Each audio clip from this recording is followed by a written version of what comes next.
Bonjour, je m'appelle Maria Fredrickson et je suis une membre du Centre de recherche sur la santé et la sécurité au travail. Aujourd'hui, sur la série sur l'immunité communautaire du nord de l'Ontario, nous parlons de la façon dont vous pouvez parler à vos proches de la vaccination pour le COVID-19. Pour voir la série complète, veuillez visiter notre site web à croche.ca. Nous reconnaissons qu'il est important de parler de COVID-19 à nos amis, à notre famille et à nos proches et à nos collègues de travail, même si cela peut être difficile. C'est un défi parce que cela peut déclencher des sentiments très intenses comme la peur, la colère, la frustration ou même la tristesse. Et les individus veulent avoir la liberté de choisir ce qui est bon pour eux et leur famille. Et il y a beaucoup de nouvelles informations qui sortent régulièrement. Vous savez, nous sommes dans cette pandémie depuis presque 2 ans et nous avons vu les gens apprendre continuellement et puis continuer à modifier l'information. Il y a absolument beaucoup de fausses informations disponibles qui sont partagées. Il est donc parfois difficile pour les gens de comprendre ou de savoir quelle est la bonne source d'information à suivre. L'objectif de cette partie de la série est d'essayer de vous donner quelques amorces de conversation et quelques conseils pour avoir une conversation sérieuse avec une autre personne dans ta vie sur le COVID-19 et la vaccination. Gardez à l'esprit que la conversation peut être émotionnelle et que, surtout lorsqu'elles deviennent improductives. Vous aurez donc probablement besoin d'avoir plusieurs conversations et vous voudrez probablement essayer de ne pas aller vous-même dans cet espace émotionnel si vous initiez la conversation. Vous devez également savoir qu'il est difficile pour les gens de changer d'avis et qu'ils ne changent généralement pas d'avis rapidement. Attendez-vous donc à avoir plus qu'une conversation sur votre sujet de préoccupation. Et ce qui est probablement le plus important, comprenez que les gens n'aiment pas se sentir jugés, ridiculisés, pas respectés ou que leurs préoccupations sont rejetées. Vous n'aurez donc pas de conversation productive si c'est votre point de départ. Donc, en fait, si vous voulez avoir une conversation, il faut commencer par vous-même, d'accord? Et de se poser des questions clés comme pourquoi la personne se sent-elle comme ceci à propos de ce problème? Essayez de vous mettre à sa place. Qu'est-ce qui est important pour cette personne dans ma vie et qu'est-ce qu'elle essaie de protéger? Qu'est-ce qui nous préoccupe tous les deux? Comment puis-je lui montrer que nous avons des objectifs ou des priorités communs? Sur quoi nous alignons-nous? À quelle source d'information cette personne fait-elle confiance? Me fait-elle confiance? Et s'il ne me fait pas confiance, il y a peut-être quelqu'un d'autre à qui elle devrait parler, quelqu'un à qui elle a la confiance et avec qui elle se sentirait à l'aise pour avoir cette conversation difficile. Enfin, vous devez demander si je suis dans un bon état d'esprit pour écouter ce qu'ils disent avec un esprit ouvert et pour garder mon sang-froid. Parce que si ce n'est pas le cas, ce n'est pas le bon moment pour commencer cette conversation. Le deuxième conseil est que vous ne cherchez pas à convaincre, vous cherchez à contempler. Cela signifie que si vous acceptez que plusieurs conversations sont probablement nécessaires pour changer l'opinion d'un quelqu'un sur quelque chose, vous ne commencerez pas la conversation dans le but de changer son opinion. Vous commencez la conversation dans le but de l'amener à réfléchir sur le point que vous faites sur l'issue.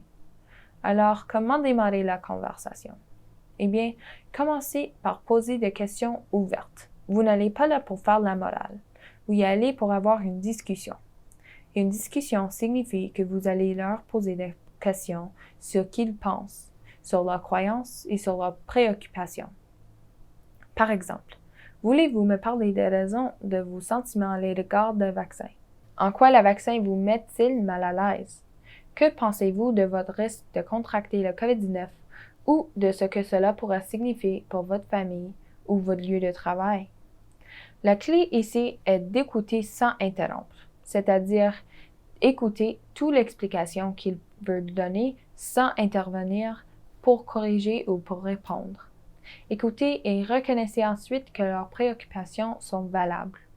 Vous n'avez pas à valider la fausse information, mais vous devez affirmer que ce qui lui préoccupe est important. Par exemple, je m'inquiéterais aussi de devoir manquer le travail, ou je me sens également débordé par la quantité d'informations qui circulent et par le fait que certains messages ont changé. Dans ce cas, les choses vont bien.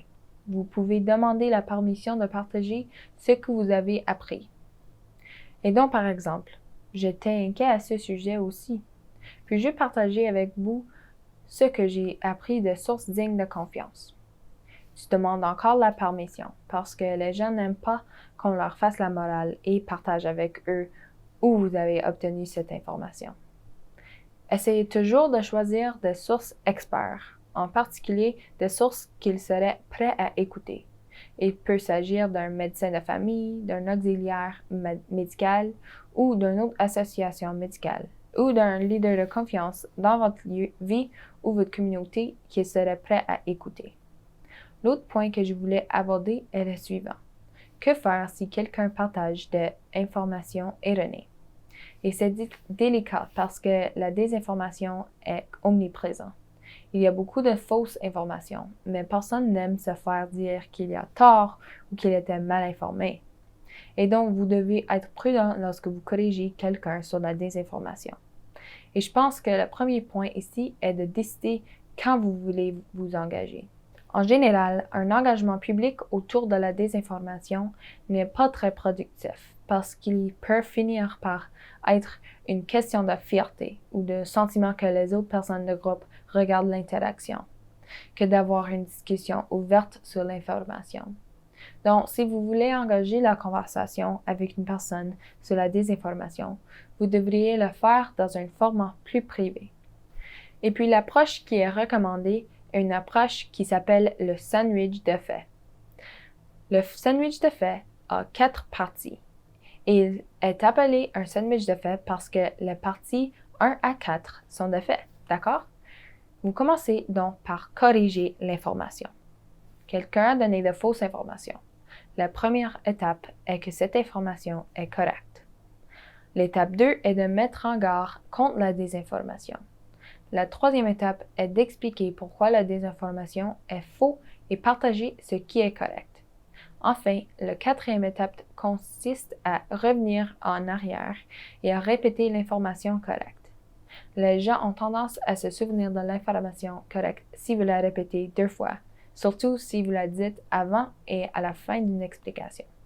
Et c'est pourquoi vous faites le sandwich de faits. Prenons un exemple. Dans cet exemple, quelqu'un dit que le vaccin COVID-19 a un impact négatif sur la fertilité féminine. Commençons votre sandwich de faits en affirmant la préoccupation de cette personne. OK, donc par exemple, j'ai entendu des inquiétudes similaires de la part de mes amis. Vous commencez par le fait. Le vaccin COVID-19 n'a aucun impact sur la fertilité féminine. Deuxième étape, l'avertissement. Des informations ont circulé selon lesquelles le vaccin COVID-19 pourrait nuire à vos chances de concevoir et de porter un bébé. Mais ce n'est pas vrai. Troisième étape, expliquer la désinformation et expliquer pourquoi elle est erronée. Donc pour cet exemple, cette information ou cette désinformation provient d'une lettre d'opinion envoyée à l'Agence européenne des médicaments, qui a spéculé de manière inexacte que la protéine du COVID pourrait interférer avec le placenta et causer un problème de fertilité. Cependant, les organisations internationales de la santé n'ont trouvé aucun mécanisme plausible pour cette spéculation. Et donc, pour en revenir en fait, il n'y a aucune preuve que le vaccin COVID-19 ait un impact sur la fertilité féminine ou les fausses couches. Et en fait, les femmes enceintes devraient vraiment se faire vacciner parce que si elles reçoivent le COVID-19, elles ont 5 fois plus de chances de venir à l'hôpital et 10 fois plus de chances d'être placées en soins intensifs. La vaccination est donc tout à fait justifiée pour les femmes enceintes.